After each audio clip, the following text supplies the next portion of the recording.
নমস্কাৰ, মই জোনাক যুগান্তৰ বৰা। আজি আপোনালোকলৈ মই এটা মোৰ স্বৰচিত কবিতা লৈ আহিছোঁ। কবিতাৰ শিৰোনাম সুৰ। ভাগৰুৱা ভৰিবোৰ আগলৈ নাযায়, কলা ফুলত আৰু নকোবাবি পিতাই। আইৰ শিতানৰ সেকিকেইটা মই অনা নাই, তোৰ কপালৰ ঘামবোৰ আয়ে যে শিতানত থয়, সেই কথা জানিছিলোঁ কাহানি বাই।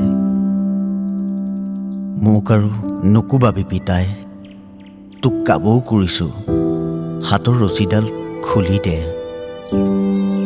মোৰ ছাল চিকা তেজবোৰ দেখিলে আইৰো বুকু বিষায়, তই জাননে পিতাই, মোক আৰু নকোবাবি। চেকনিডাল ভাঙি গৈছে, নতুনকৈ আৰু এডাল নলবি সলাই। ভাগৰুৱা ভৰিবোৰ আগলৈ নাযায় পিতাই, ভাগৰুৱা ভৰিবোৰ আগলৈ নাযায়।